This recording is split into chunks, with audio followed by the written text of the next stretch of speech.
Good morning everybody, and welcome to this meeting of the local review body of the 10th of July 2013.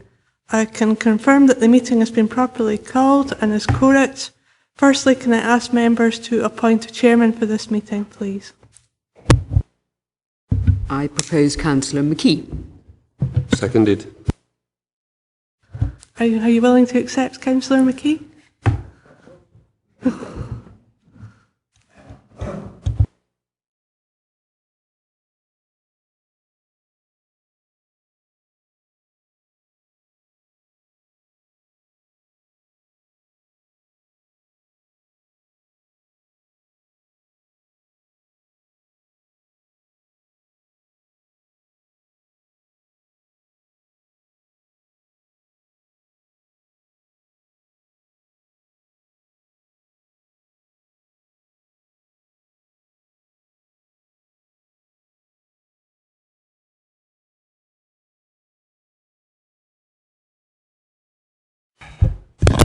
Sorry about that. Thank you, ladies and gentlemen. I hope I fulfil your expectations. Sederunt and apologies. We've got apologies for Councillor Geddes. Unfortunately, he's in hospital, I believe. But we are correct. Right, do you want to take us through the process, please, Claire? Thank you, Chairman. Right, I can confirm we have 5 notices of review for consideration at this meeting.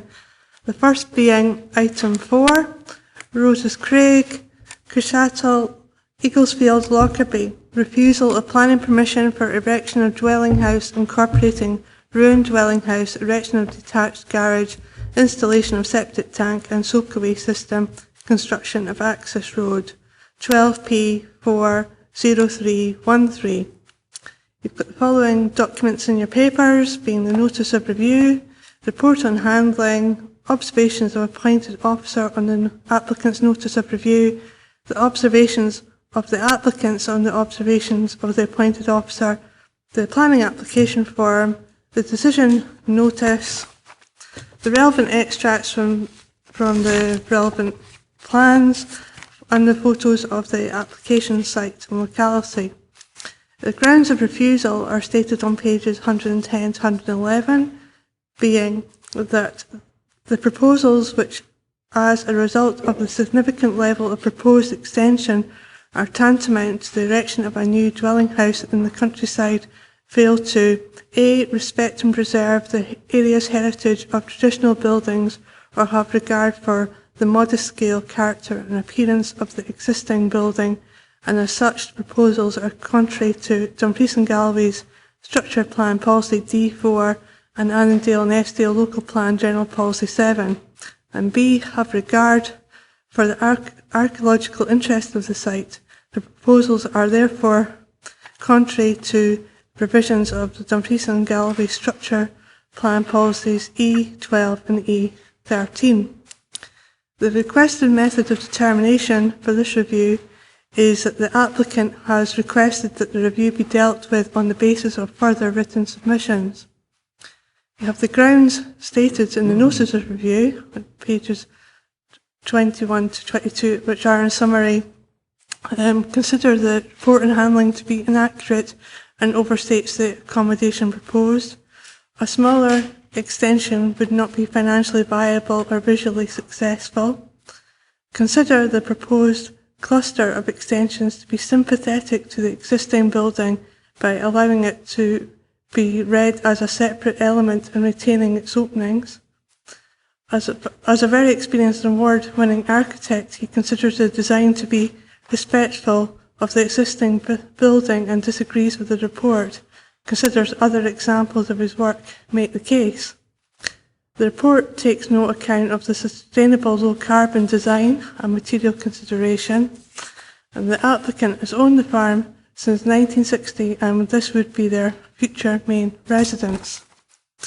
There's also the farm habitat survey, which it was submitted as a new matter.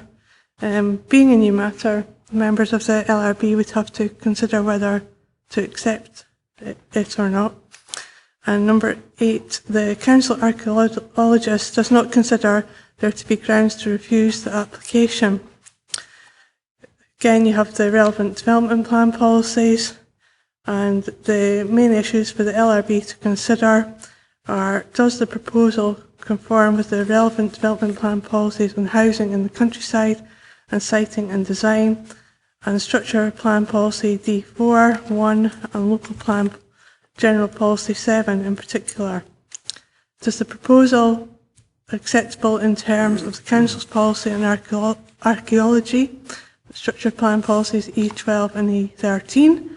And if not, are there any material considerations which would indicate that planning permission should be granted to the contrary?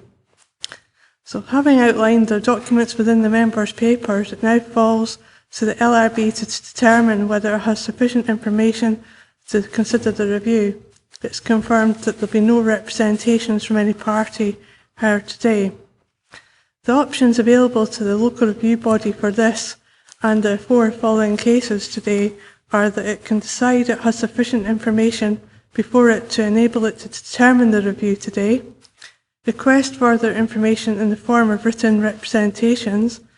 The LRB would have to state precisely what information it was requiring and who would provide it.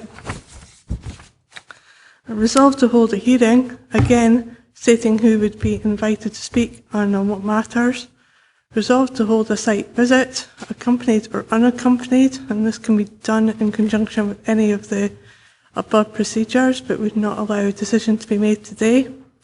And if the LRB resolves that it has sufficient information and that no further procedure is required, then the local review body has the full powers to uphold, reverse or vary a determination.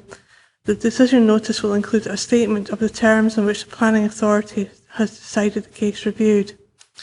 Planning advisor is present at your meeting. He is here to assist for all the items on today's agenda. It's confirmed he has not had any involvement in any of the cases, was not the case officer or the appointed officer for any application. He is purely here to provide independent advice as needed on matters of planning policy, law or process to the local review body. So if members are clear and no further clarification is required, I will ask the Chairman now to lead the debate and in the first instance to lead the local review body through the agenda papers together and decide if it has sufficient information before it to make a determination today. Right, thank you very much, Claire. We'll go to item 4 first. Have you got any pictures you want to show us, Mr. Sutty, please? Yes, thank you, Chair. These are basically the photos which you will find in your agenda papers on page 121 to 124, and they're the photos which were taken by the case officer. So what you're seeing in there is in the centre of the slide, just slightly to the left of centre actually, is the existing ruin, but it shows the context of the land surrounding it. That's a closer in photo, again the ruin just to the left of centre there. Closer in photo showing 2 of the elevations. You can basically see that the structure is fairly sound. It's lost, and particularly in this elevation here, some of the cornerstones. It's an internal view of it, and a further internal view looking through the doorway.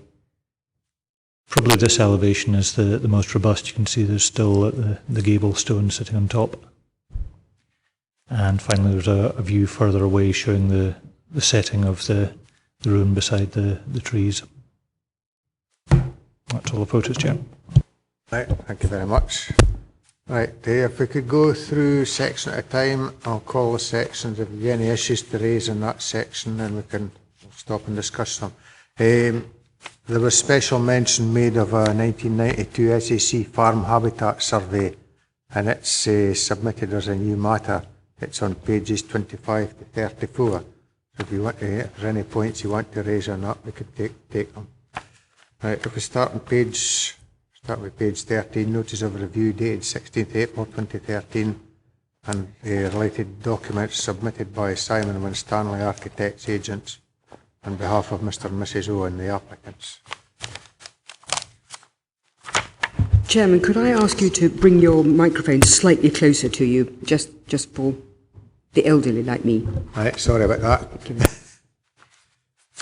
The SAC farm habitats, page 25 to 34, but we'll go through that section. If there's anything you want to raise, just give us a call.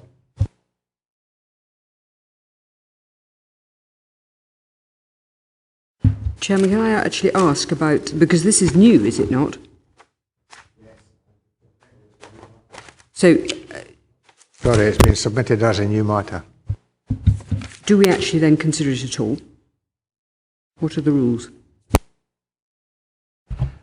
Basically, where you are faced with a new piece of evidence submitted, first and foremost, you have to decide whether or not you're going to admit it.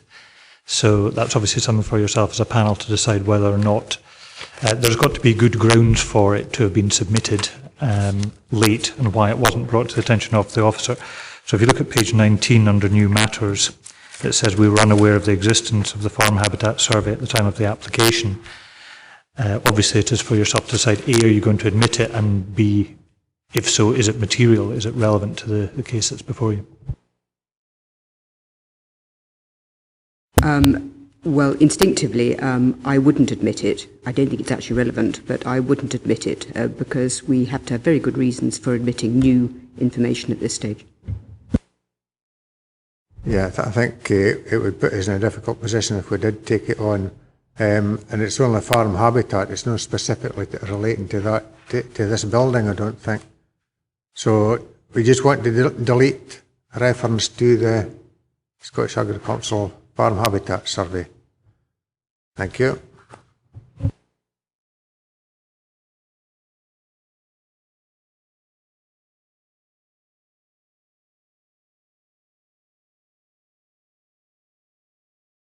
Section 2, report on handling, starting at page 45.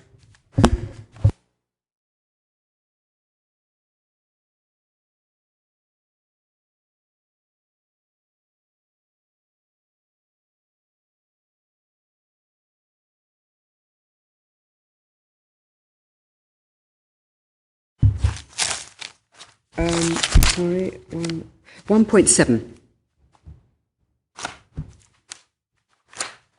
Can I ask the officers about structural surveys? I thought when you got a building like this, you actually really had to have a structural survey done on it. Can I have some assistance on that? It's basically a matter of fact and degree in each case. If there's any doubt as to the structural stability of the building, then that would normally be sought. If the proposal is considered to be contrary to policy in any event, it's an extra burden to put on the applicant to actually ask for that if the recommendation is going to be for refusal. So I'm guessing for two reasons from what the case officer has said there is that she took the view that from a visual inspection it was stable enough not to seek a survey, and given the fact that she'd already given pre-application advice that it was unlikely to be acceptable was probably another reason why that wasn't sought. Thank you. Is there no an issue given that the four walls are not complete? So how does that fit in if you're only looking at a section of that's all building?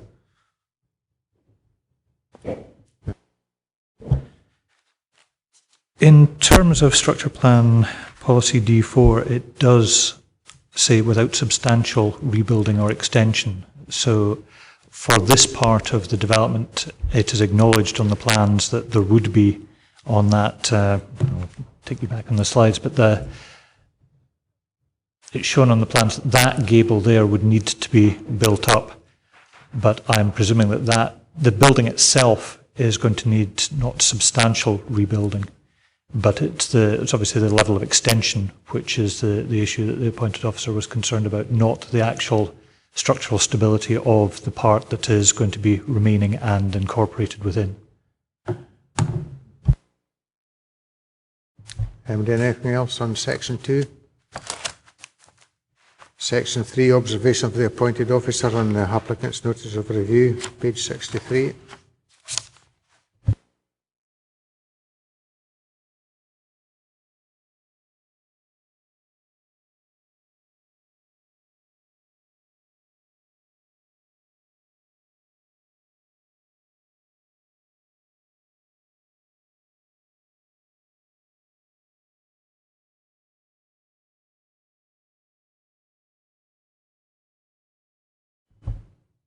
Move to section 4, comments of the applicants on observations of the appointed officer.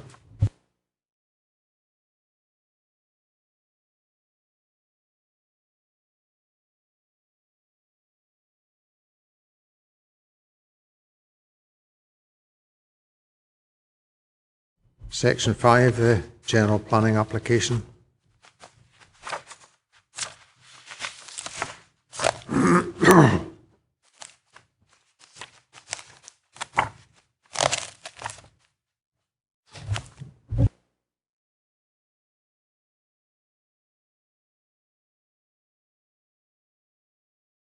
Section 6, decision letter from Dumfries and Galloway Council dated 27th March, page 109.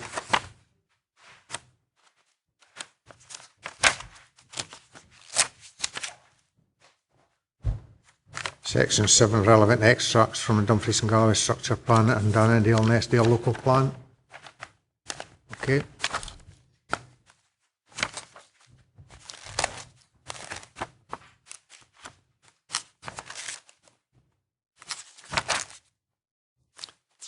And that takes us on to the photos of, excuse me, photographs of the application site. Based on what we've been through, do you agree that we have sufficient information to make a decision today? Agreed, Chairman. Yes, I think we have. Thank you. I should have said right at the start that this session will be recorded. So nodding the head doesn't actually record, unfortunately. Thank you.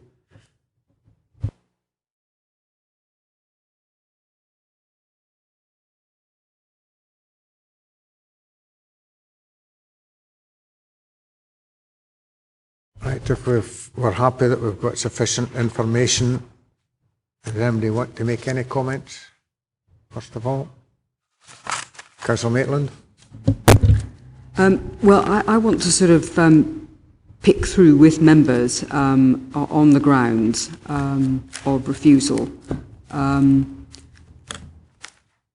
find this quite a difficult one because I think, given the size of it, I think it doesn't conform to our existing plans. I do think there is a problem with respect to the building on, if you see what I mean, onto that size of building.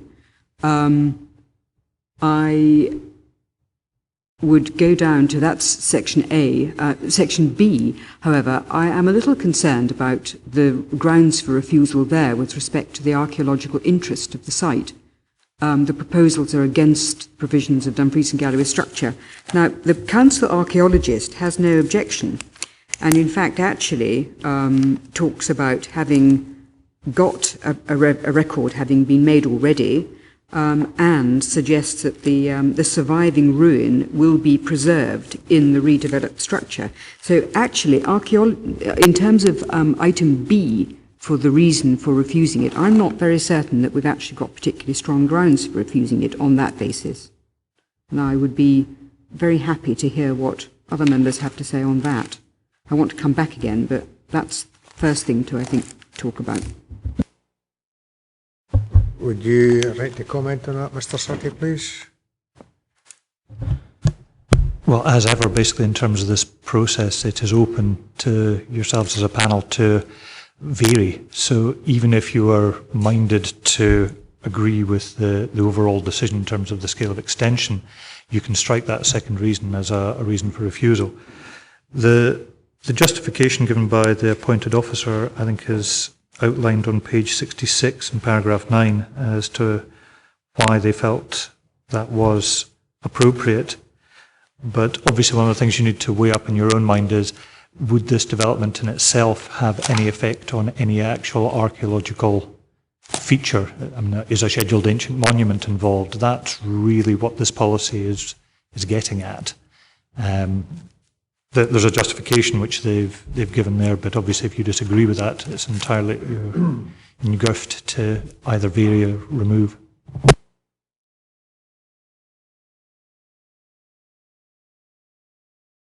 Right, Chairman. Well, I would suggest in this particular instance, actually, I think given what the council archaeologist has said on page 37, paragraph 2.2, that's in the report and handling. Actually, in that particular instance, I think it's the report. Yes, the actual report, the delegated report. I would suggest that we don't actually have reasons. That isn't a sufficient reason for turning this down, grounds of refusal. So in section B.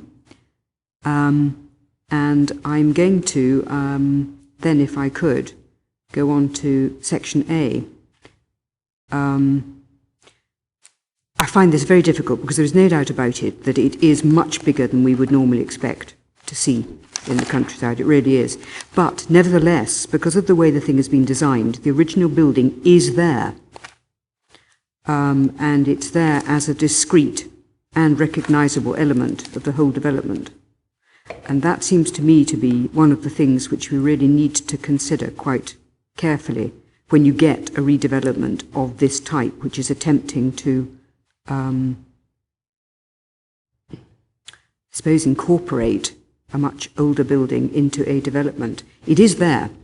Now, I do accept that it's there in a probably not totally recognisable form, and it's up to us, I think, to decide whether or not the sort of harmony of the development overrides our concern that that particular part of it, element of the design,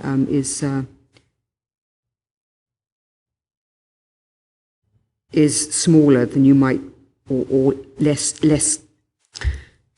of a feature in the whole. I mean, that's really what I'm getting at. I'm not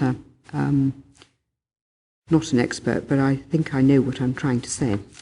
But I'd like to hear what other members have to say about that, because I think as a whole, faced with that sort of development in the countryside, I think we would be saying that's absolutely right. That's the sort of thing we're looking at. The question is it sufficiently with our policies to say yes, but, and then we can take it from there. So I'm really sort of asking what other members say. Thank you. Councillor McCosker? Yeah, I think that's the very reason why it should be refused and why the officer recommended refusal. I don't see any reason to grant it. I mean, if you look at the fact that the original building now only comprises 25% of what is being applied for, and that is just not on as far as I'm concerned, that the original building is totally swamped by the massive extension, and I think that on that basis it shouldn't be considered at all. Okay, thank you. Councillor Mail, you want to comment? Yeah, I'm kind of like Councillor Maitland on this one. I'm in a bit of a dilemma because while the structure is that much larger, I think what is being proposed would actually enhance and protect the area rather than detract from it. So it is a very difficult one, but I can understand why approving this would, I think, be an enhancement in the area rather than a detraction for a building that's just going to keep deteriorating in an area that's going to keep deteriorating. Thank you. I think the big issue, as far as I can see, is that it's no close to any other buildings round about, and it's over dominating, if you like, the existing building. And albeit it's not a complete building, that gives us difficulties as well. I can appreciate where Councillor Maitland's coming from with regard to archaeological interest, but the preservation of area's heritage or traditional buildings, I have my doubts about whether it's actually doing that. I just feel it's being used as an excuse to get a large house in the area, and it's certainly not increasing the perspective of the traditional building, I don't think.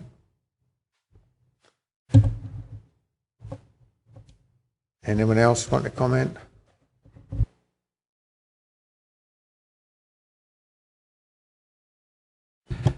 Can I suggest maybe the first thing for the panel to consider is, are you satisfied that it complies with policy? And if not, then to progress on to the issue about are there material considerations to make it as an exception to policy? Well, I think I have to concede that it doesn't comply with our current policies as they stand. I do concede that.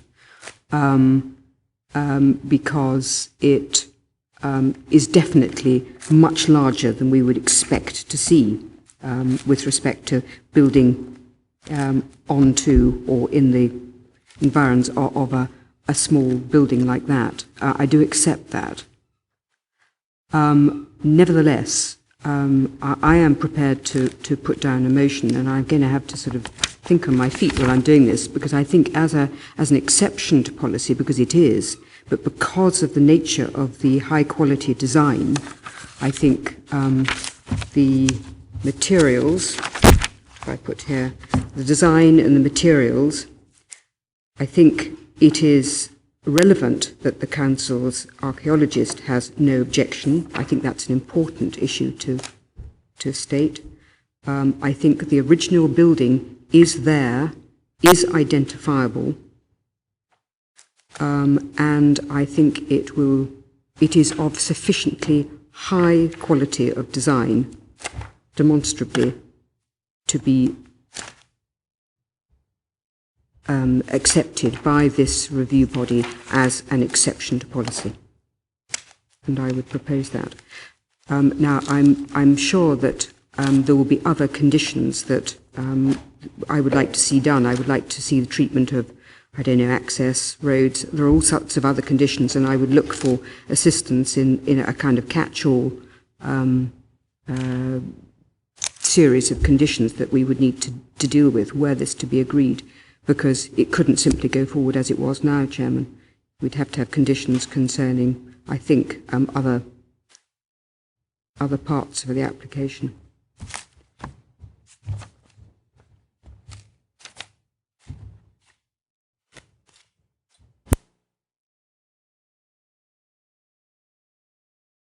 I think part of the issue I've got with it is it's so far from any other building group, if you want to make it that way, and it's not requested as an actual required for agricultural work or anything like that, so it doesn't fulfil these directives, albeit the design and all that's acceptable.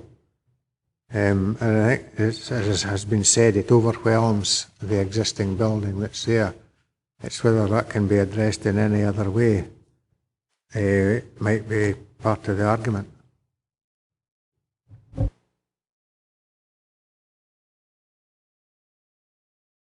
Any comment you want to make on that, Mr. Sutter? You prefer not to?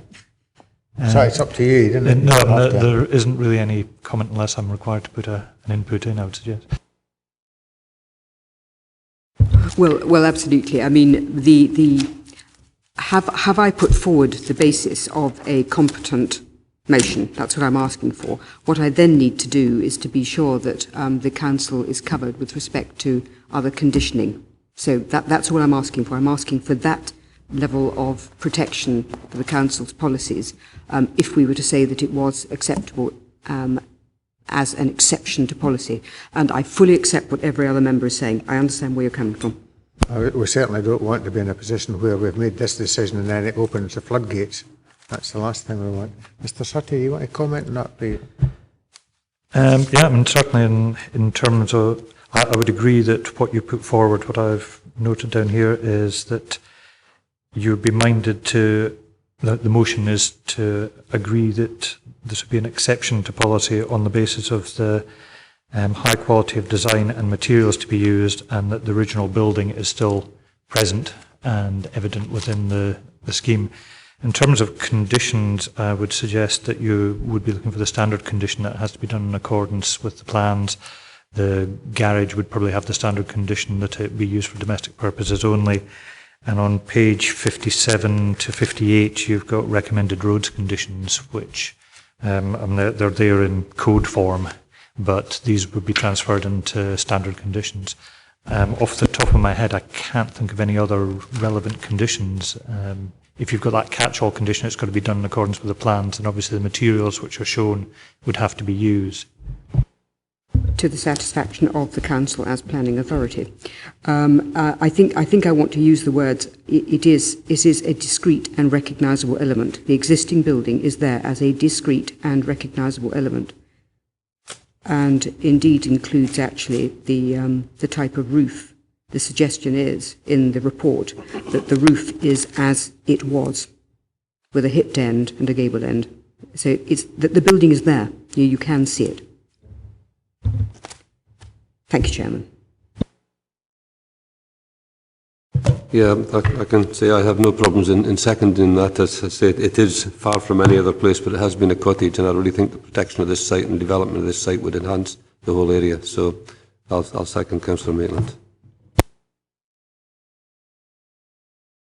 I take the opposite view. I think that if we look at the original decision by the planning officer, I would not seek to uphold the entire decision. I would like to vary it, but I would certainly uphold Part A of that decision.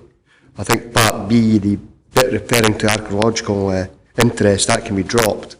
But it's quite clear that the original building is only 25% of the proposal, and the planners made it clear that if a different proposal came in, be minded to grant it. So I think that in view of the local structure plan policy D4 and the local plan general policy 7, as outlined in that recommendation, I would uphold that with the deletion of Part B.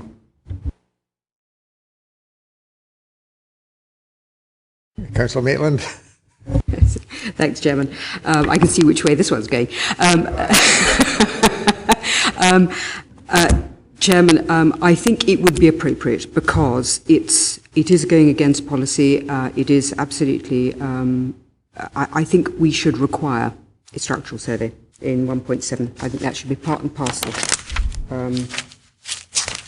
If this is to be done, then it's to be done according as far as possible with respect to our policies, and that would not permit the development of that unless it was sound.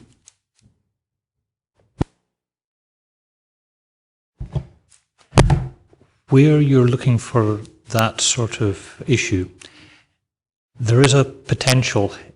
What if the structural survey comes back and says it isn't actually suitable for conversion?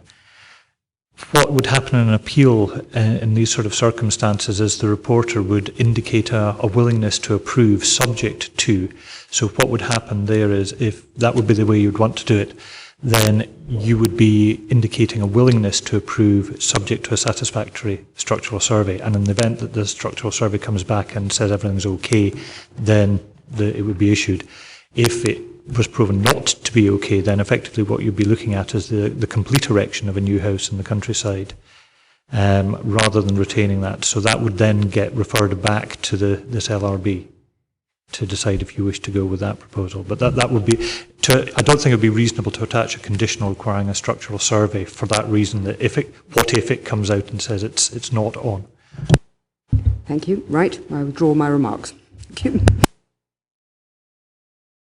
Well, just to be clear, if what I'm suggesting is that you could, as an exception to policy, have all these subject to a satisfactory structural survey being submitted.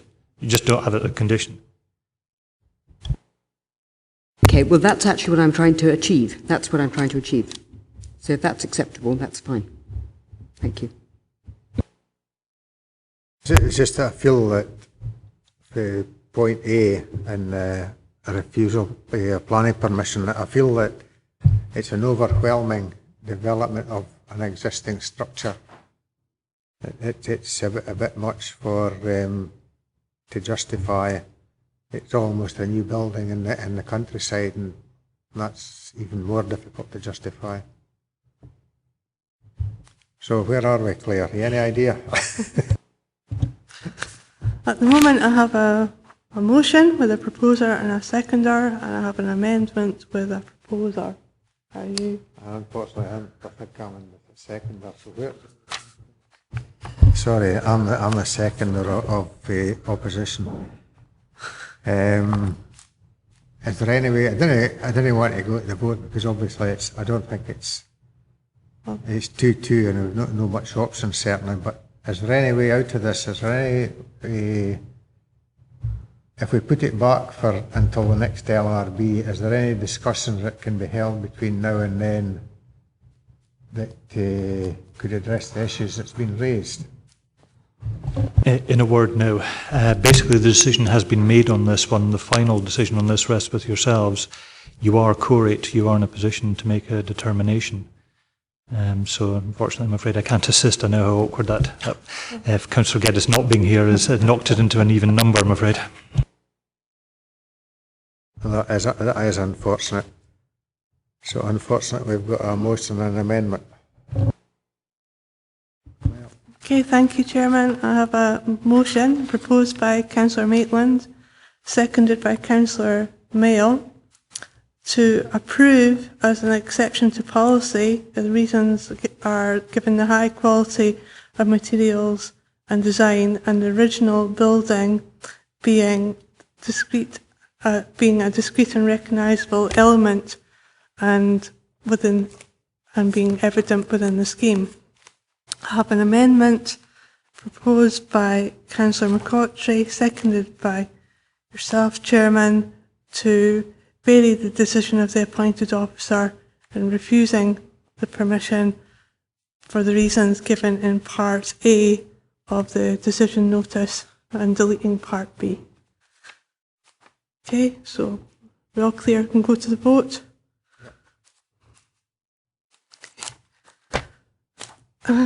Chairman, motion or amendment? Amendment.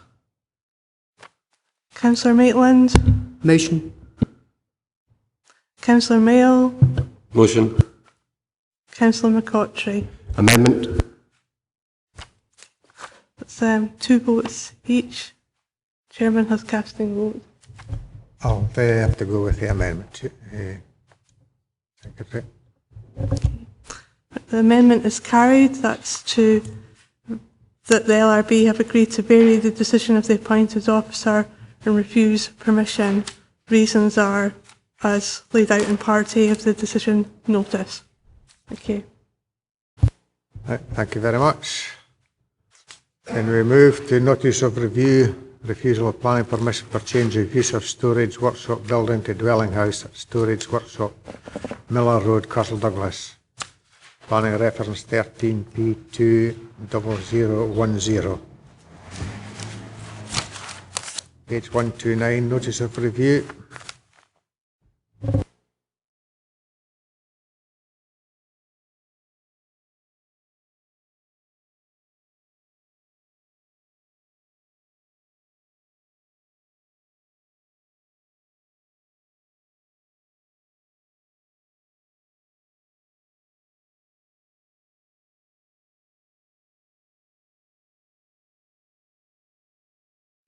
Section 2, report and handling.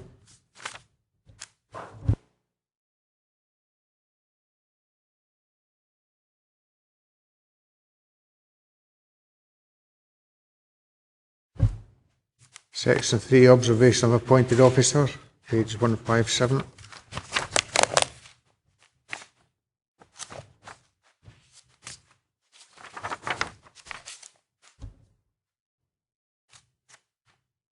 Planning application form. Sorry, Councillor Maitland. Can I just ask, it's in paragraph 2, page 159. The present building as an ancillary curtilage workshop building. Now, is it a workshop? No, with a business in it, or is it a garage? I'm not completely sure, because the suggestion is that this is supposedly dealing with a matter of conflict, land use conflict. A garage would have no conflict, whereas, if it's a workshop with business in it, it would, potentially. So I'm not completely clear whether this is actually, what it is. So it's paragraph 2, an ancillary curtilage workshop building. Can I have some advice on that? Thank you, Chair. Yes, this was a permission that was granted in 1996 for the erection of it's a garage and workshop. It's both related to the property on Queen Street. Basically, as I understand it, the applicant runs a television repair business, so he has that as a workshop, and stores his materials in there, but is also his domestic garage. And you'll note that part of this proposal is to keep the northern half of the building, the one half of the building closest to the houses still as his garage, and the other part of it would turn into a house. So it is ancillary to the use of the dwelling house. It's not a freestanding general industrial workshop, and it is a domestic garage, but it does allow his business activities to take place within that building. Thank you.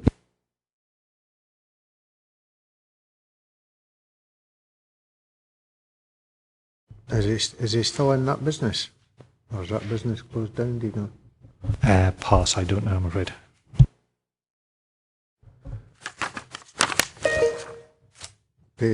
Section 4, page 163, planning application form.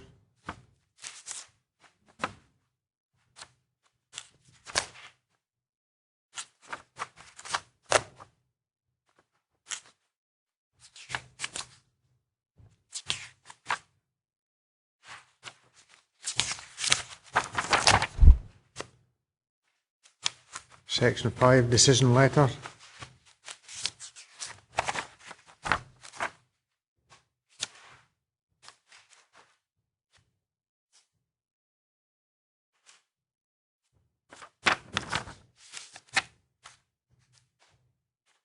Section 6, relevant extracts from the Dumfries and Galloway structure plan and the Cushathill local plan. A copy of the supplementary design guidance number 2, design guidance for the built environment.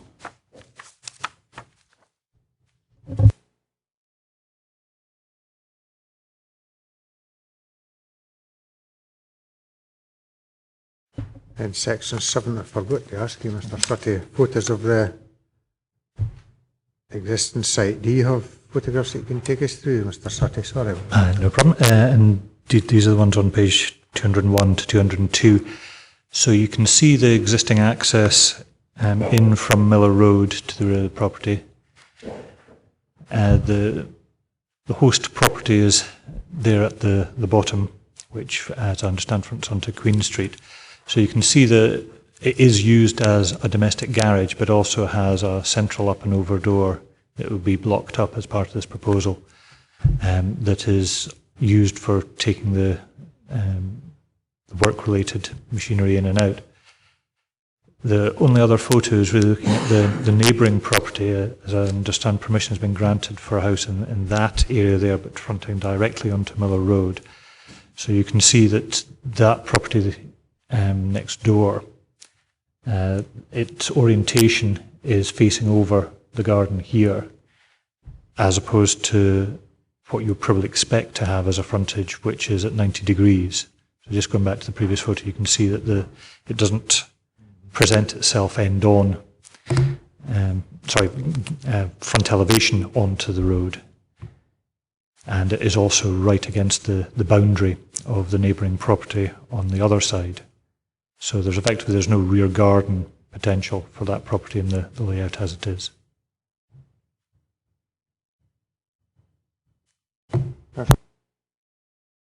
Yeah, but when I looked at this one, I mean, you put those photographs back on again. It's not an area of Castle Douglas that I know that well, so I couldn't possibly comment. But we didn't get a perspective with that particular photograph. I can't put that into a proper perspective if a further away photograph being taken, because if you look to the right-hand side where the greenhouse would appear to be, I don't know what's down that side there.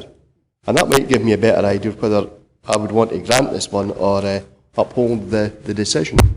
I'm afraid the photographs have actually confused me rather than helped me with this particular one.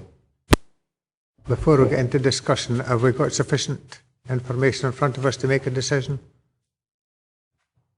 Feel you've got sufficient information? Councillor Maitland?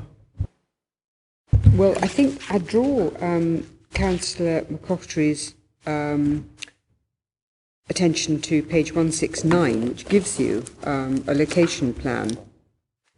And I do accept that the photographs don't do it, but I think you can get an idea from the location plan that it's really very open. There's really nothing very much on that street, exactly as what you'd expect. It's the back gardens.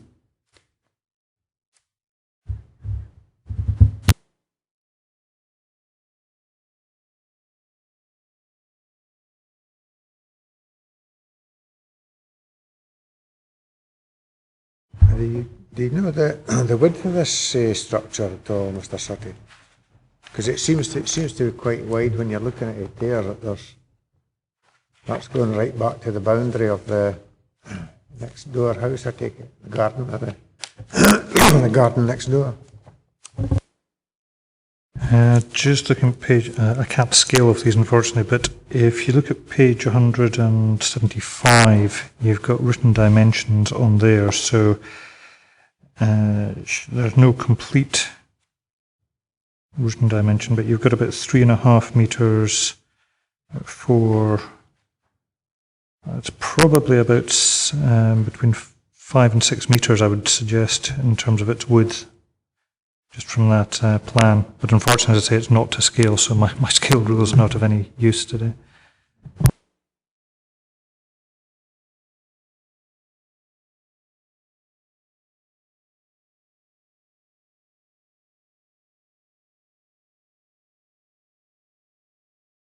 That would make it just under 6 metres total width, which is looks about right, actually.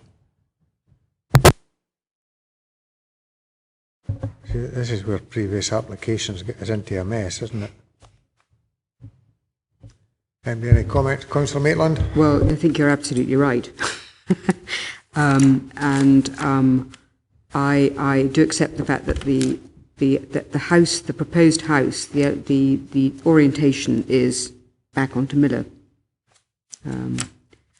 Road, and this one, although I looked at it twice because I looked at it and thought to myself, well, actually, it looks like a house already, you know. So I mean, that's part of the reason one might say, well, come on, you know, does it actually really matter? But then there will be no reason to say that wouldn't then be extended or whatever happen. So having swithered over this one on the basis that I thought, well, what the hell, I do understand what's being asked, though, with respect to the rest of the street. And if we're beginning to orientate the rest of the street, if there are any buildings going onto the public face being onto Miller Road, I can see that this would not be a plus. I have to say I'm not entirely furled to the notion of trying to sort of contrive an end onto Miller Road either. I think that's not a particularly brilliant idea either. I'm sorry, I'm sort of, I think, suggesting that we should go. There is no particular reason not to disagree with the decision made by the officer for those reasons. I think, am I right? I think there's permission being granted for houses along that road facing onto the road, isn't there? So that would distort it as well. Yes, that's correct. If you look at page 149, it makes mention in paragraph 4.3 that planning permission principle has been approved for a dwelling in the neighbouring garden to the southwest. That was the one I was showing you there. Yeah. Whilst no approval has been given at this stage for the specific siting of the dwelling within the plot, it is expected that an approximate relationship to the frontage with Miller Road will be sought in relation to that plot.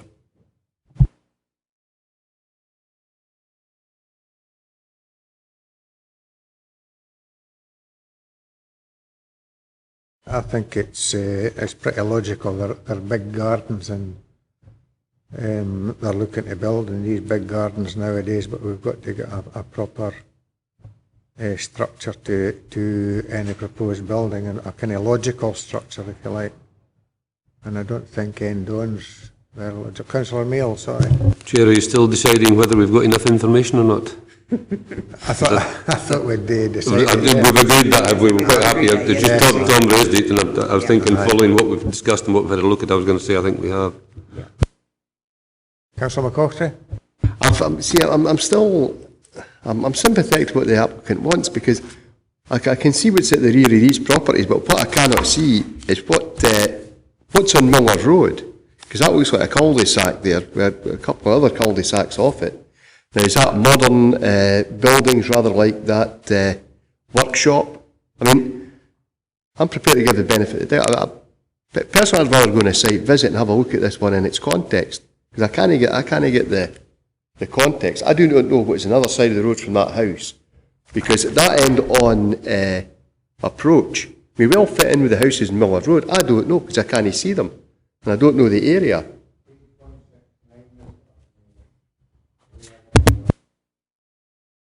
Chair, if I can refer as well to page 141, you can see the plan. Yes, on the other side of Miller Road, they are new houses. And they're not akin to the traditional ones fronting on to Queen Street, within which this site sits. So there's a clear difference between the side which fronts onto Queen Street, which are traditional properties with large gardens, and then you can see the density of the more modern housing development that's taken place on the other side of the road, which is different. If you go into some of the more modern developments that I've seen in Dumfries and elsewhere, there are houses with gable ends onto the road, and other houses face onto them. So it's not that would not be an unusual context in a modern estate. And that's really because I can't see the other side of Miller Road there to see how that would fit in. I'm not interested how it fits in with Queen Street, because we're seeing the back of Queen Street there, which is a traditional terrace, as we've heard. It's what Miller Road looks like and how those houses face on to what the applicant is seeking.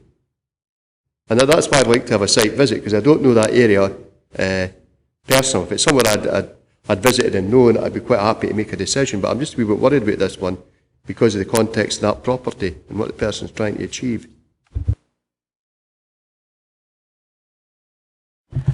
Chair, as with all these procedural things, if you've got a motion for a site visit, then procedurally you then have to determine whether or not you want to take that first, and then take it from there. Councillor Maitland. Thank you, Chairman. I don't require a site visit. I suggest we've got enough information here. Propose we don't. I'm prepared to move that we take a site visit. I like to get things right. Councillor Mail, are you? Yeah, well, I said I believe there's enough information here. If one member of the group is unhappy and feels that is necessary, then I would have to support that, because I think we all need to know exactly what we're talking about here. And if Councillor McCotry feels he needs that further information, and I'm quite happy in the end to support him. You stay closer to there than anybody. Okay, then we'll defer the decision for a site visit. Sorry, Councillor Maitland.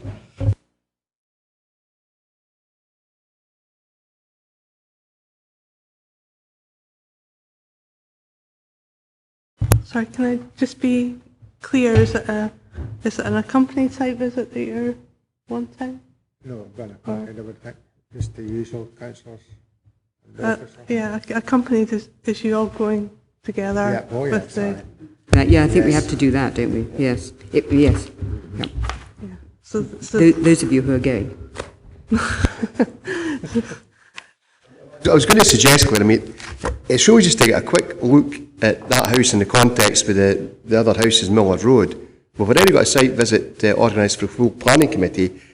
You know, in terms of saving time and money, if we can fit it in with that visit, because I think we're going to Wigton, so it'll be a case of popping in on the way there for a quick 5 minutes.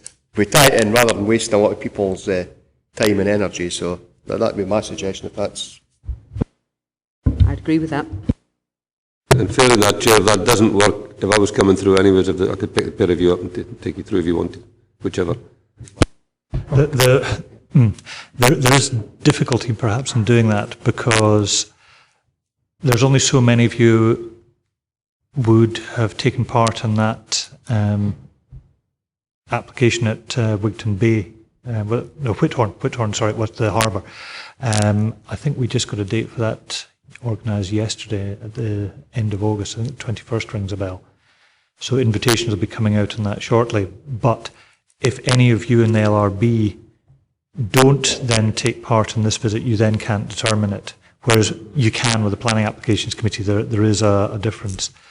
So, for example, although Councillor Geddes is down as on this panel, he wouldn't be able to visit and wouldn't be able to determine it. We will also need to arrange a further meeting to consider this, and the logistics of it I'll need to look into in terms of your availability. But so I can't guarantee we'll be able to do it on the same day, even although that seems quite logical at the face of it. Okay, well, defer consideration till a site visit, Claire.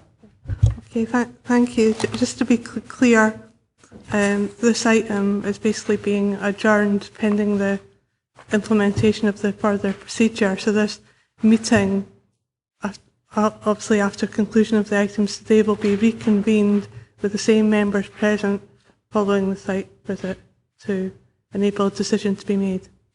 Thank you. May I just be absolutely clear then? So I'm picking up from the officer that in order to determine this, we all have to go on the site visit. Great. That's correct. I mean, What have you got against me? the preferred method of actually doing this is the next scheduled LRB would be I think, 11th of September. Now, there's 4 items in the morning. There'll be a different panel for that. But what we would probably try and do is convene a meeting on site, say 2:30 in the afternoon. We did a similar one, you'll recall, recently for Lochfoot. Meet on site and then return here to actually determine the application. So I would suggest that's probably the cleanest, simplest way of doing it, is on the 11th of September.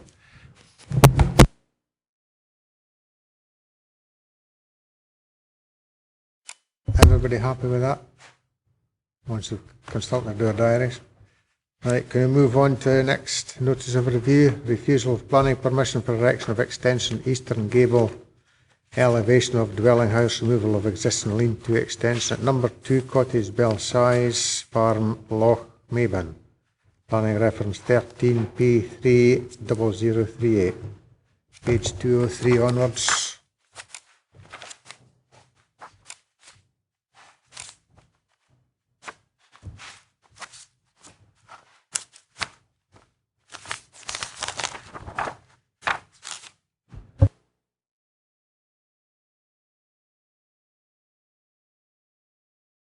The pictures which you're obviously seeing submitted here are the ones which came from the applicant. There are ones which the case officer had, which I can run through now if you wish as well.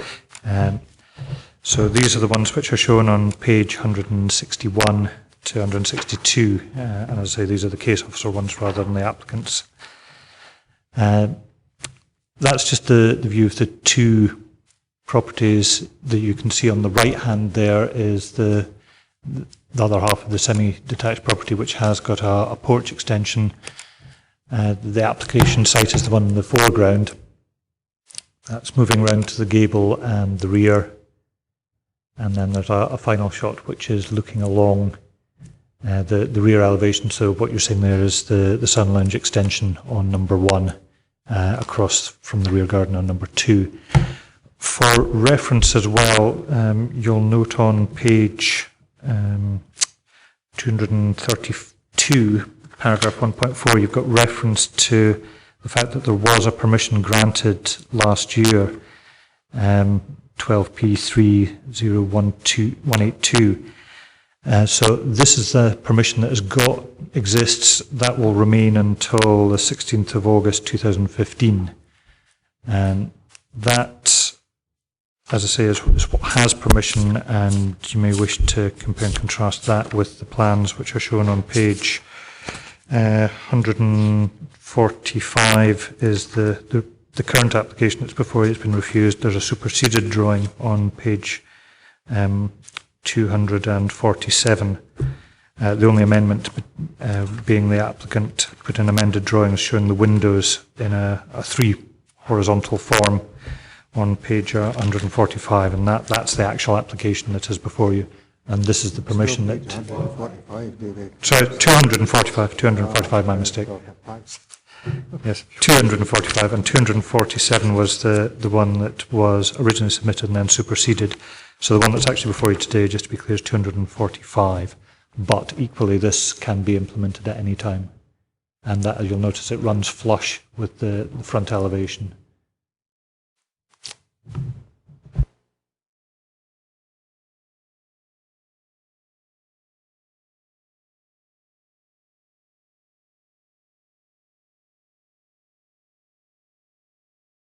Yeah, Chairman, I'm slightly confused because actually I thought the one on page 245 showing the projection is a little bit of a projection. Is that considered to be flush? And then 247.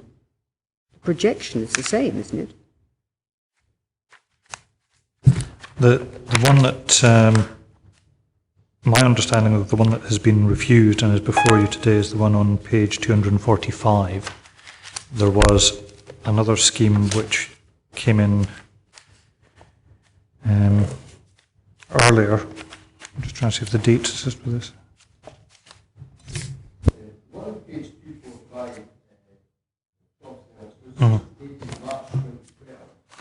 Right, my mistake, sorry. You are quite correct. I'm muddling them up.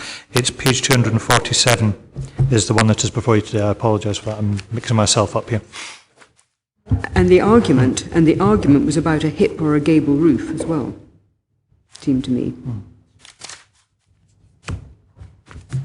So it's both projection and hipped or gabled roof.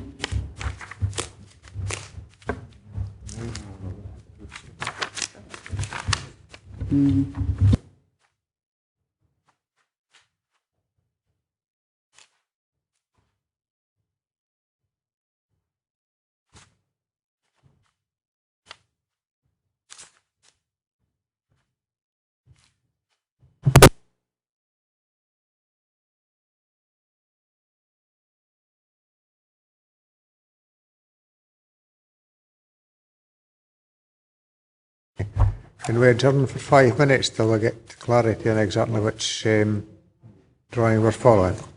I had it in my mind before everybody's muddled me. You can drink water, but nothing else.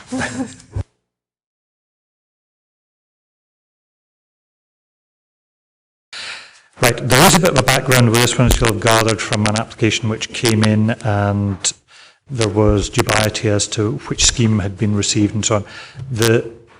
The appointed officer is quite clear that the scheme which was approved last year is this one, and I think there's general agreement on that. Now you can see that one is flush, the roof, just going through the differences, the roof, if I can get the pointer to work, not going to work, but the roof runs through flush, there's no forward projection. The one which is before you today is page, as I originally said, 245. We're not altogether clear about the status of the one on page 247. That is a superseded drawing, but the one which is before you today is definitely page 245. So that's what you're looking at. It's the one that has the, if you like, almost the full gable extension on the front, and it's a 0.6 of a metre projection to the front of the building. And that's sort of governed to a large degree the window orientation, because if you look at the kitchen is inside it and you'd have the workbench running round, so that's the reason for the windows being in the way that they are. That is considered to be flush, what we're saying, that is considered. Well, if you look at the bottom right hand side, you'll see proposed floor plan. And what you're seeing there is that along the front elevation, that is now projecting 0.6 of a metre. Similarly, if you look at proposed sectional elevation, you can see that that is projecting forward of the original front wall of the house. I mean, it's a fairly small projection. It's 0.6 of a metre. It's not as if it's a massive big projection, but it is nonetheless coming forward where probably the photos will show it better. Yes, I mean, you can see the porch on number 1 projects, and what's been proposed here is that elevation remains unaltered except for the door being blocked up and made into a window. The lean-to extension on the left-hand side will be removed, and then an extension will be formed, and that will come 0.6 of a metre further forward. Which, Chairman, is probably pretty similar to that porch. Yeah. I haven't got exact measurements for it, but it is probably about that. There's already an extension at the far end. Can you take us back to that, please? Aye, that one. Yes, that extension's on number 1 on the adjoining property. You can see it more clearly there. Yeah. but this one's actually, it's no projecting out the back.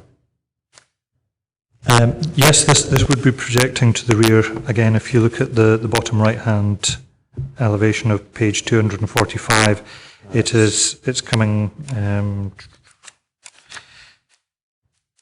Again, I don't have the exact measurements, but I'm guessing it's about 6 metres. I think more or less 5-6 metres it'd be projecting it. And again, the one that has been approved also has that same level of extension coming out the rear. So the principle of a rear extension has obviously been accepted already. I think what we need to ensure is that these reproductions are a lot clearer than what we've got in front of us today. Okay, we're on a report on handling. Observations of the appointed officer.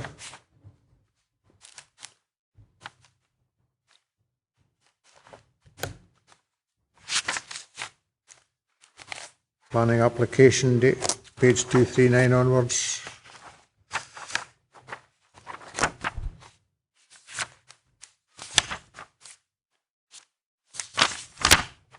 Decision letter, page 249.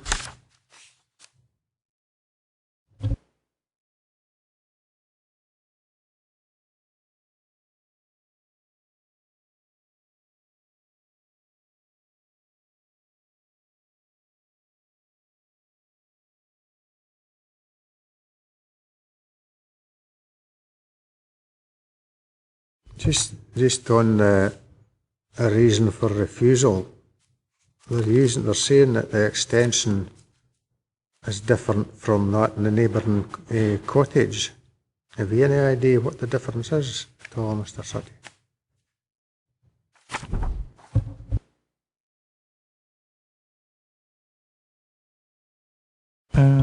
Sorry, could you explain that again? Because it doesn't actually, in the reason for refusal that I can see, makes mention of the neighbour's extension. It says that the proposal contrary to GP 19 supplementary planning guide, the proposed extension fails to respect the character and appearance of the existing dwelling house and neighbouring semi-detached cottage. Design, scale and massing, proportion and detail in the proposed extension would have an adverse impact on the form and character of semi-detached cottages. But we've already got an extension at the other side. I wonder what the difference is between the two extensions. Yes, and I think again, going back to the slide that shows the two properties, what I'm reading that the appointed officer is saying here is that you have, other than the small storm porch that you're seeing at the far end there, the roof plane carries on in one plane, and then what is effectively being proposed here is almost like a gable extension on the front that you're seeing at the bottom left-hand side of page 225. So it is changing the character of the original semi-detached properties, and all the stepping forward is the other thing that they appear to be concerned about. So is it that other extension, is it coming out for the original length of the building, and it's not an extension to the building along the way, but out the way, back way? That's right. The extension that you're seeing here is a rear sunroom extension. And there's no problem with the principle of the extension to the rear, as has been shown by the fact that you've got that approved. Yes, so the principle of an extension on that building and going to the rear is not a question. And clearly this can be implemented. What I think is the point that has concerned the appointed officer, my reading of it anyway, is that what they were concerned about was the fact that where you've got this very horizontal emphasis, all of a sudden you've now got that gable effectively almost being introduced on the front elevation that projects forward. It's of a different character to that, whereas what has been considered to be acceptable and been approved does line through with the existing small single-storey horizontal character of it. But just to be clear, the principle of an extension to the rear and on that end gable is not a question, because that has already been granted.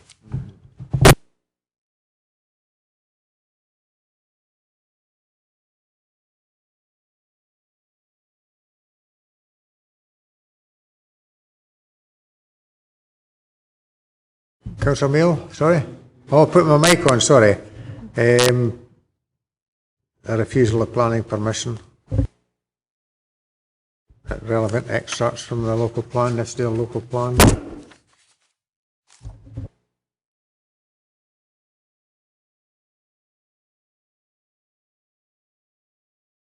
And the photographs. Do you consider that you've got sufficient information before you to make a decision today? Yes. Thank you.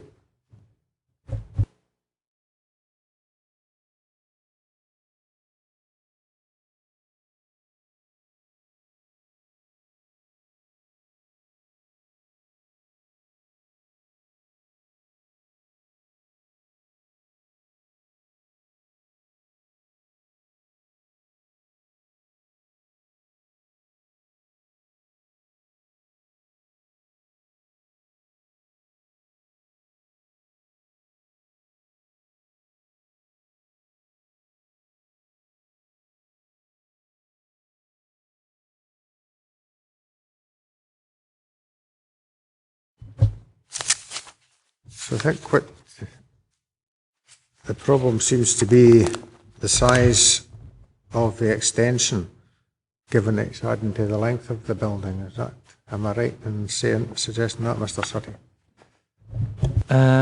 With respect, no, I don't think that is, because the actual size, the footprint of the extension has already been accepted.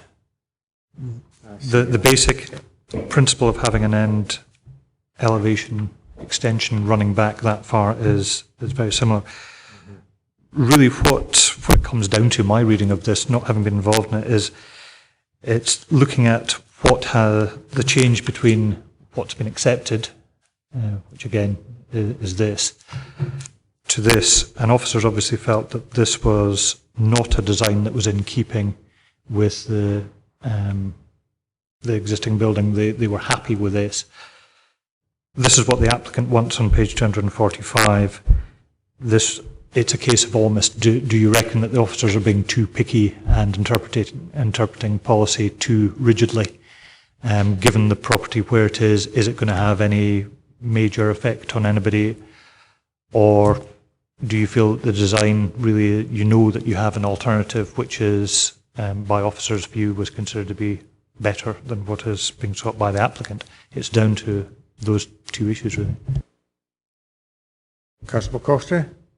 Yeah, when I compare this one with the first application, where I think the first application was 25, the old building comprised about 25%. According to this, the old building will be about 50%.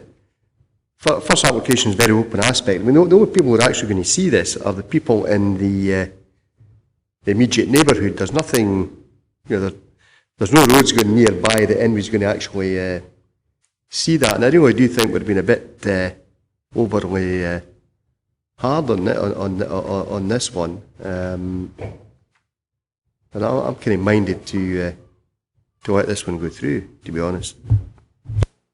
Councillor Mail? Yeah, I've got to say I agree with Councillor McCoskey. Looking at General Policy 19, the only bit there might be something in is A, the massing scale design and external materials. And I believe there's such a small difference between what is granted and what has been asked for here that I think Mr. Sutty, his first few words, I think summed up exactly how I feel about this, that really I think we can let this go. And I don't see that it is contrary to the policy, because what we're talking about here is minuscule. We're talking about something that's well off the beaten track. And I think if this is built, it's actually going to enhance that property, because at the minute, it doesn't look good, it doesn't look clever. I think this would be a great enhancement. So if Councillor McCoskey is making a motion, I'll second him. Councillor Maitland? Well, you won't be surprised to hear me say I disagree. I do mind about detailing, and it is in the little bits and details, actually, that you either make or break good design. And I'm of the opinion that the planners have got this right. And the horizontal emphasis of the windows is entirely wrong, and the way that extension would look on what is in essence a very modest pair of cottages is completely correct. So I would go with the recommendation here.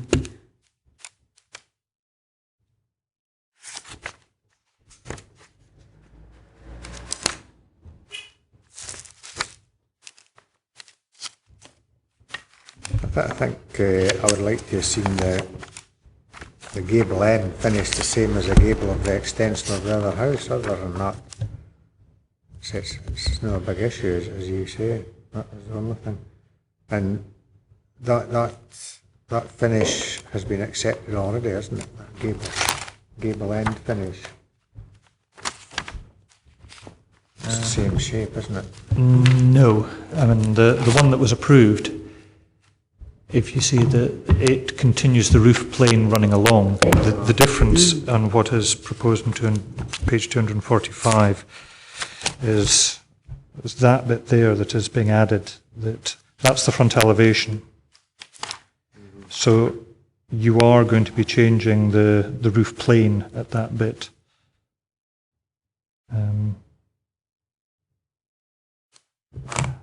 And the only thing I could suggest as a compromise, and this was mentioned just by the agent just now, is whether or not you could. I mean, there is an issue actually in the drawings. If you actually look at the proposed front elevation, that reads, to my eyes, as being effectively a full gable. If you look at the proposed sectional elevation, that is actually showing it being a hipped roof. Now, to my mind, that would make it acceptable. And to a large degree, is that if you are actually making that a hipped roof on that section there, that would make it, then you're only really coming down to the issue of the 600mm projection. So if you're looking for a compromise, I would suggest a condition. Would that deal with the issues about the hipped roof? Because that would... Well, I think that's the road I'd like to go down, but obviously I'll need to listen to the other members because we seem to be divided at the present moment. Councillor McCoxty? I'm happy to include that in moving that we grant it. If Secret's happy with that as well. I mean, to my mind, where it's situated, when we're talking about an aesthetic element here, which at the end of the day, how many folk are ever going to see it? Basically, people living there, nobody else going to see it, and I think if it helps somebody, then I'm happy to include that in the recommendation. Yeah, was our officer suggesting that this would be acceptable, and if so, then I'll continue the second. Councillor McCautry. Do you think that would be acceptable, Mr. Sutty? Well, I mean, obviously, it's not a recommendation or anything like this because this is, the decision has been made by the appointed officer. What I'm suggesting here really is maybe a compromise, having heard what the panel's views are. There is a tension between what you're seeing in the two drawings there, that on one drawing you've got a section that seems to show a hipped roof and then the elevation doesn't actually show that. If you had a condition that said for the avoidance of doubt it shall be a hipped roof in accordance with the sectional elevation, that would, I think, get most of my concerns addressed. Yes, I'm happy with that, yeah. Yes, I'll withdraw my remarks and go with that. Okay, it's agreed that we overturn this decision, subject to conditions as outlined.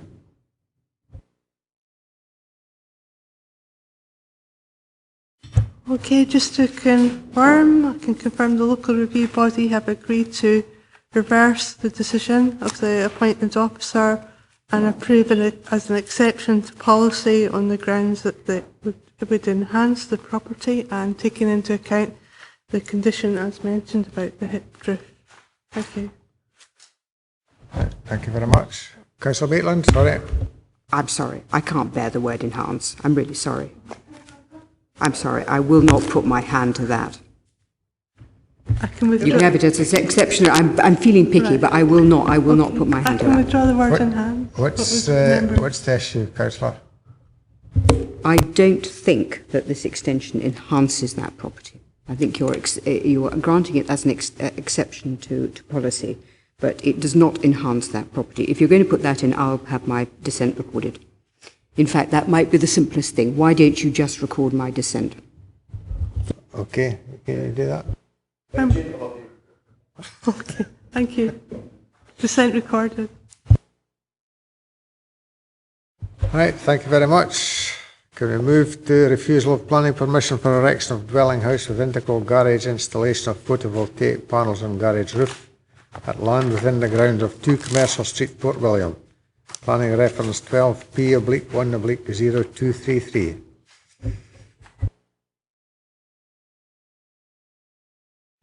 Page 265 onwards.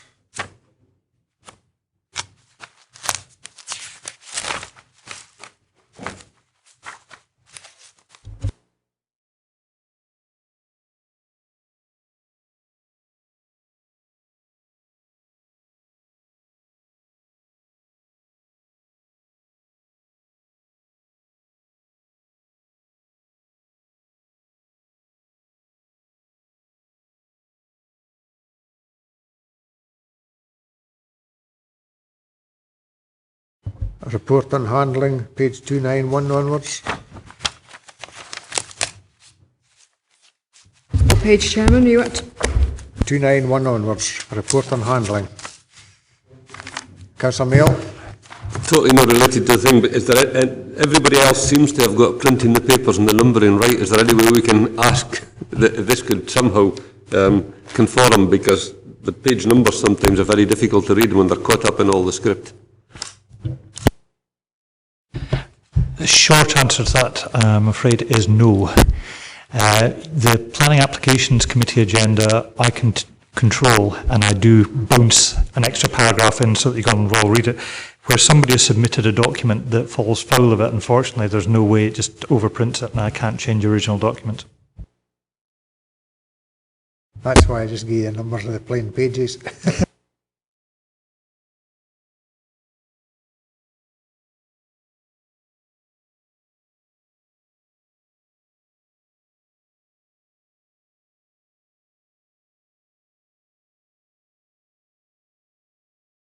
Section 3, observation of appointed officer and the applicant's notice of review, page 307 onwards.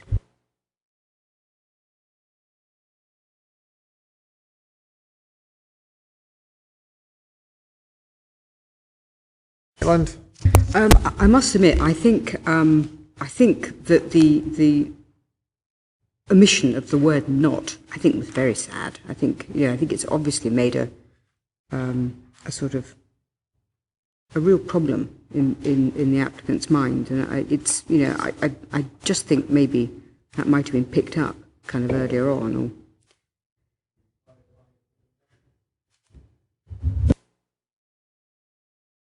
If I can assist, it's actually paragraph 416 of the original report and handling, which you can see on page 297. Basically, the appointed officer has actually clarified now that there is a fairly critical word, "not," missed out there, which, however, while the situation tends to compound the concerns relative to the impact on the character and amenity of the conservation area, it is considered that the proposal would not materially compromise, it's what it should read, the setting of these listed buildings, either individually or in combination, to the extent that it should be rejected on this ground alone. So really what he's saying is, or what was meant to be said in paragraph 416, is that this proposal wouldn't have such an effect on any individual or cumulatively on listed buildings surrounding the site, that would be a ground for refusal in itself. I mean, when you read it without that word "not" there, it actually doesn't make sense. And if you refer back to the previous sentence, it is quite clear that, in my mind, that "not" was meant to be in there. Otherwise, it simply does not make sense. But it is conceded by the appointed officer that that has been at best unhelpful. And I think that's on page 310 that that whole section about listed building control, that they're conceding that.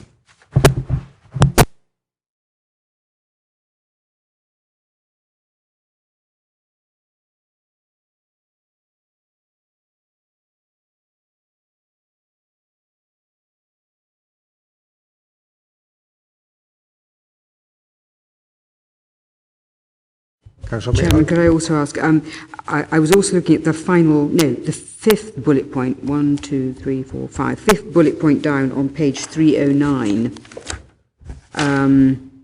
While it's not quoted in the delegated report, the terms of section 64 are implicit and section 64 requires, and then it goes on to say what's required.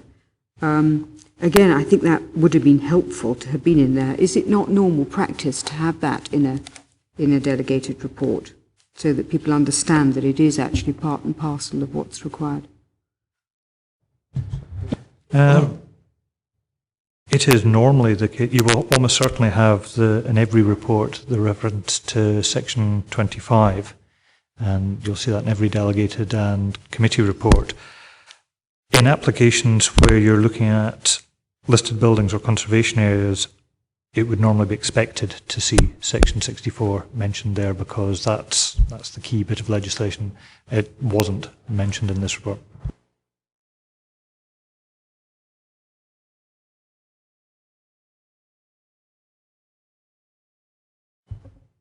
Okay, section 4, page 313, comments of the applicant and observations of the appointed officer.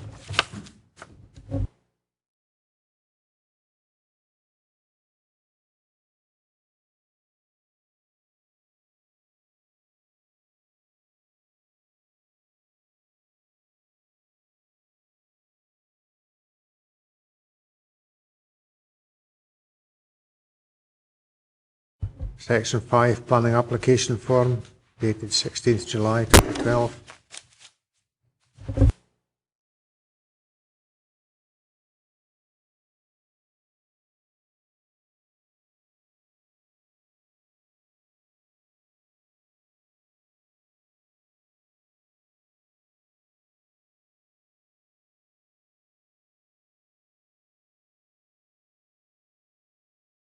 Section 6, decision letter from the Council, dated 13th of March 2013.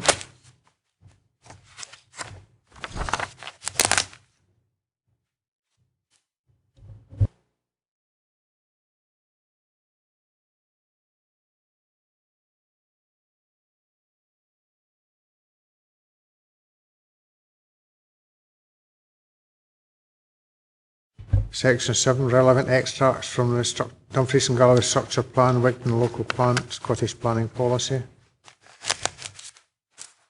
I've done it again. Mr. Sutty, could you take us through photos, please? It's no problem. It's actually quite an appropriate point to go through the photos. Yes, these are the ones which you have on page 351 to 355. The first one is just from Commercial Street looking southwards into the site, so that vegetated area you're seeing at the back is the site for the house. Moving further in, there's the caravan that's in situ with permission is further back. That's a touring one by the look of it. That's the static caravan, which, so there's permission historically for 3, but there's only 1 in situ at the moment. And that's just beyond the caravan. You're looking towards the one listed building in the distance there. If my reading of the plans is correct, if you look at page 331,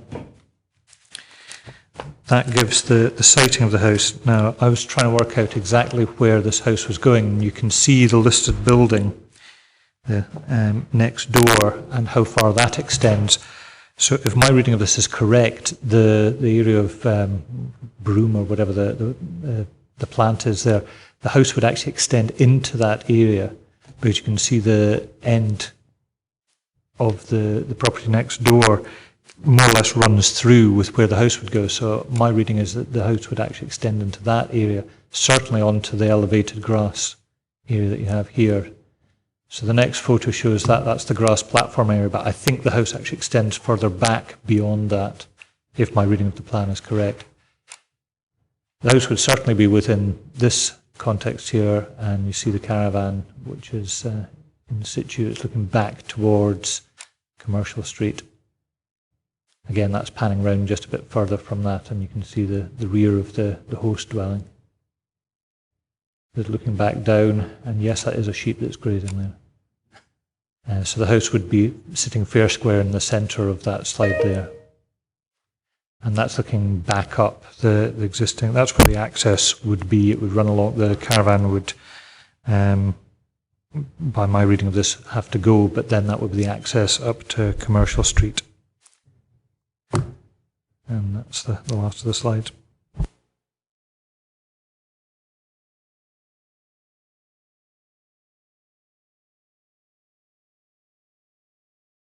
Do you consider you've got sufficient information in front of you to be able to make a decision today? Yes. Thank you.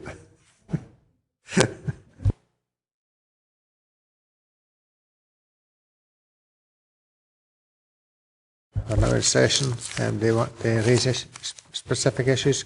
Councillor McCoffrey? Query I've got is, we're saying you can't have a house there, but it's all right to have residential caravans, of which there's one apparently with permission for 3. I just find that one a bit strange, because if we're talking about a conservation area, I would have thought these static caravans would be less aesthetically pleasing in a conservation area than a 40-foot long caravan. If you have a look at page 294, that gives the history of it.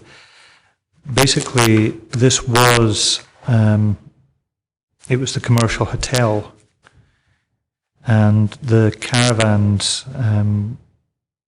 were actually given permission. That was 1992, was when the permission was given, when it was a hotel. So they were obviously seen as ancillary to the hotel. The change of use from the inn to the dwelling house was 2004. So the caravans were already in situ at that time, and obviously just haven't been removed. So it's an unusual circumstance, but that's just because of the change of use of the original building from the hotel to a house that you've inherited that situation.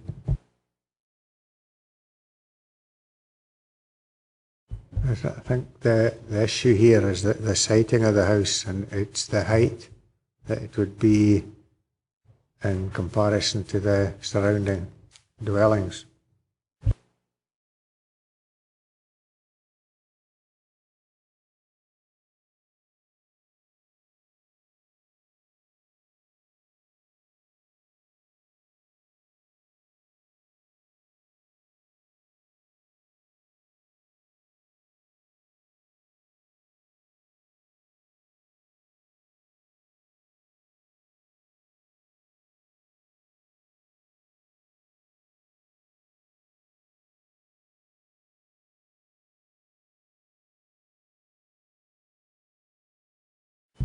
If members needing assistance on this one, then I would suggest the first thing for them to determine is what the relevant policies are, whether it complies with those policies, and if not, whether there's any justification for an exception to policy.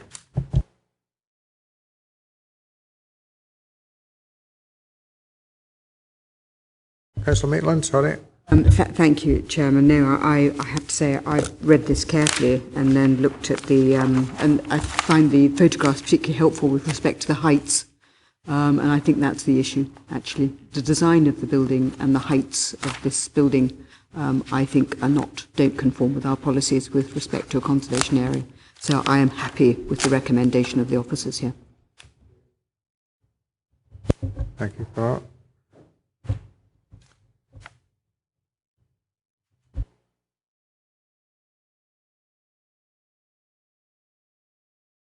You haven't had any indication of outline drawings for the application at all, no?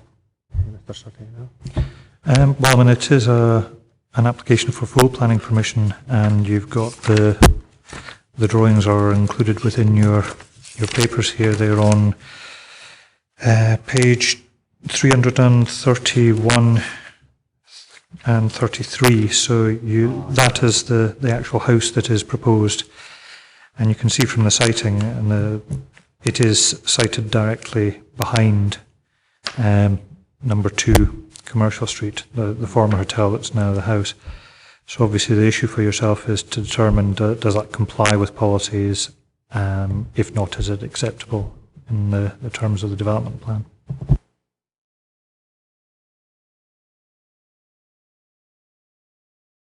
Anybody, any other comment other than what Councillor Maitland's had to say?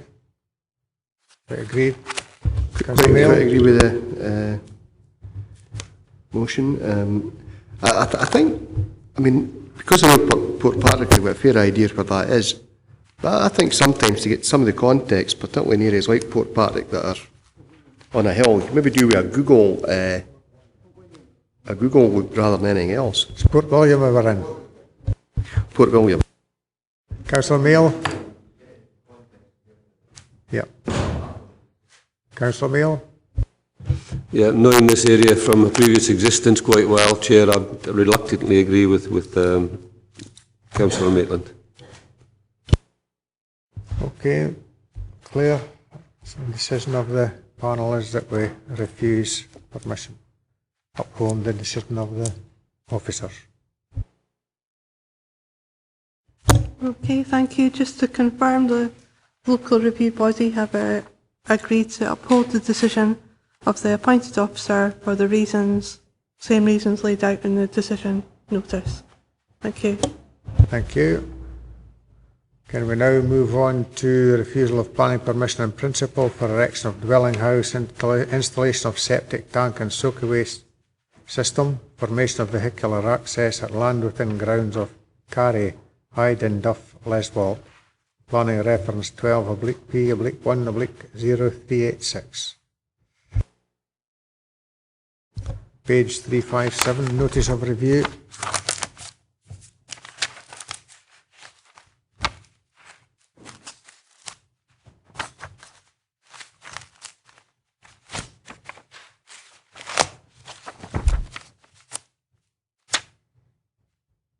Page 369, report on handling.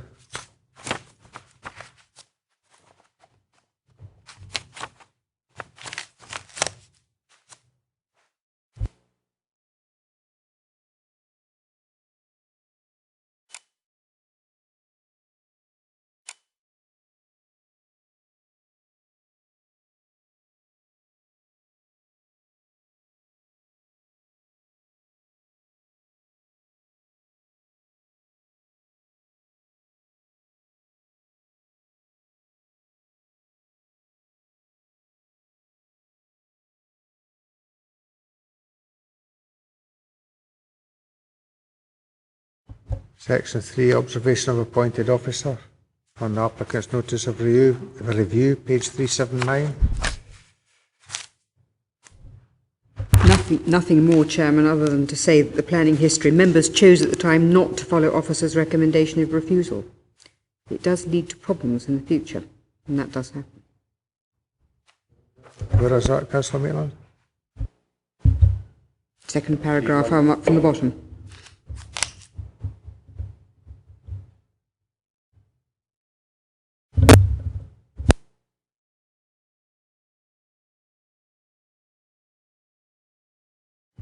I think we have, to a certain extent, we've got issues like that raised like that through previous applications going back quite a long time. Section 4, comments of applicants on observation of the appointed officer, page 383.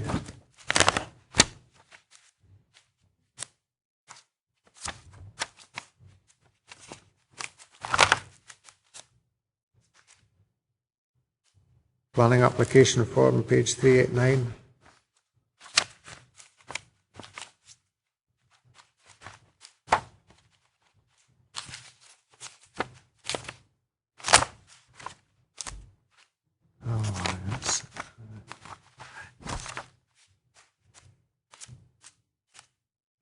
Section 6, decision letter from Dumfries and Galloway Council.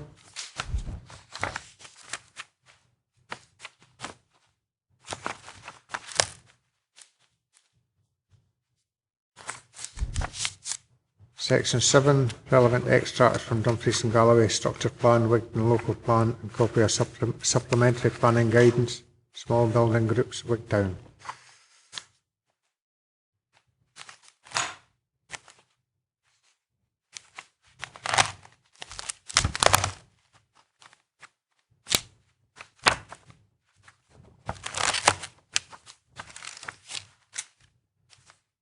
Page 439, photos of the application site. Mr. Sutty, can you take us through these, please? Certainly, yes. This is, again, page 441 through to the end of the papers. The first site is looking, this is just the left-hand side of the photo is Carrie. I'm not sure whether it's with 2 R's or 1 R. There seems to be a variation in the papers, but I've taken it as 2 R's, so that carry on indeed. So the house would be sitting right in the centre of the slide there, just to the rear of the house. This is moving further along the road and looking down across, so it would be to just sort of between the house and the bush in the foreground there, the house would be sited. And this is moving right round to the other side, so you're looking down between the two houses, carry on the right-hand side now and looking down towards the coast. So the house would actually be sited just in front of the camera there. And that's looking across the way where the house would be, again, more or less foreground. A couple of more distant slides, so the house would be behind, effectively, Carrie in the foreground there. And this is the mention about the access road, and that's the said access road which would serve these properties. Thank you. Thank you very much. Right, members, do you consider you've got sufficient information in front of you to make a decision? You should like to switch your mic on and say that, please. Agreed. Thank you.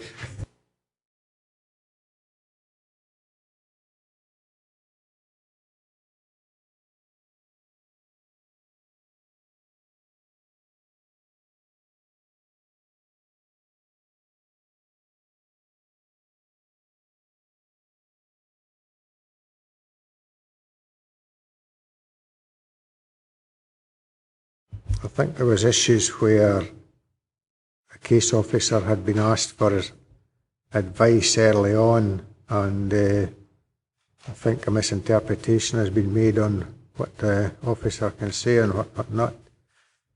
Gives cause for concern that people are put in that position, if you like, and I suppose the end result would be that officers don't offer any advice at all, and I don't think that's necessarily the best way forward.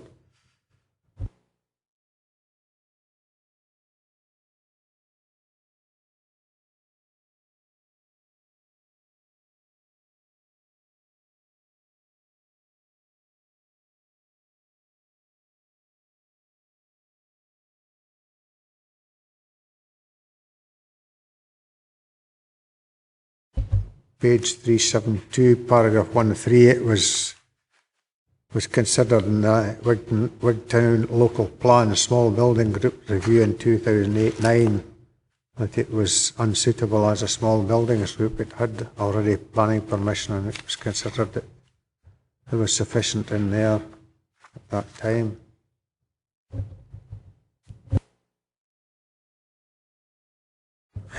Just, I mean, it's out the recommendation for refusal, and it would represent sporadic residential development in the countryside. I'm having difficulty getting to grips with that because it's in between two existing houses. So how would that be seen as sporadic residential development in the countryside? I think I've just said where it was 1.3 on page 372. Duff area was a candidate under consideration in the last Wigtown local plan small buildings group review 2008-9. And although there was development already committed there, it was still discounted as being unsuitable. I can accept that because there's more land round about where these 4 houses were given permission against officers' recommendations, but I still fail to see how normally, because of the size of the gardens there, that could be considered. I mean, ordinarily looking at sporadic development in the countryside, you're looking at a village and then somebody's got a field 100 yards up the road and they want to build a house in it. You'd call that sporadic because it's out with a normal area, but that one's in between 2 houses, so I can't see how that it could really be described as sporadic residential development. I think the view I've got is it's similar to a lot of others where you give permission for a house and it's a large piece of land, then a few years later they come back and permission for another house. That's the situation I would consider it to be in. Mr. Sutty, you want to comment? Again, as ever, if you're not comfortable with the wording, then it's open to the LRB to vary it. For the record, I know what you're saying. Sporadic development, to my understanding of it, is houses popping up randomly. I would suggest, well, without predetermining what you might do, but there are different ways that could be worded to address the concerns, because I would agree that personally, I don't think that is sporadic development. Yeah, that's where it's coming from, because I'm happy to uphold the decision, but I'm not happy to uphold it on the basis in which the planner made it. You know, I think it's the right decision, but part of the reasoning is wrong. And I wouldn't want to uphold it on the basis of the recommendation made by the planner.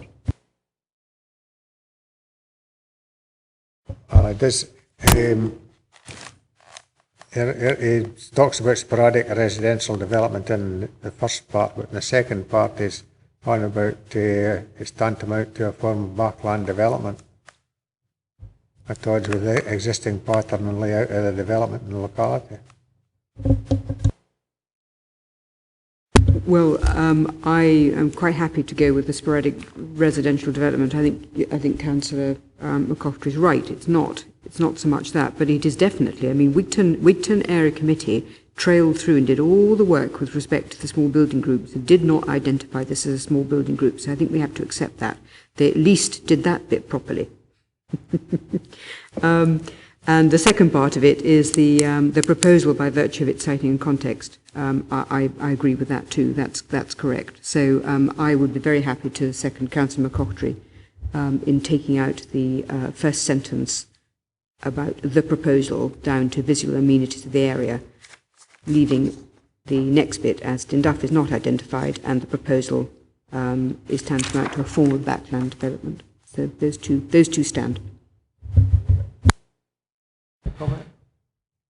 Yes, and I would suggest if that is the view, then the way to probably do it is actually turn it back to front and say that the proposal is contrary to Structure Plan Policy D4 by virtue of not meeting any of the tests, and it is a small building group which is specifically identified as not being suitable for further development. And I think, to be honest, that's all you really need to say. Okay, anybody otherwise minded? Nope. Thank you very much. So Claire, we've agreed to uphold the decision slightly amended. You got the amendments?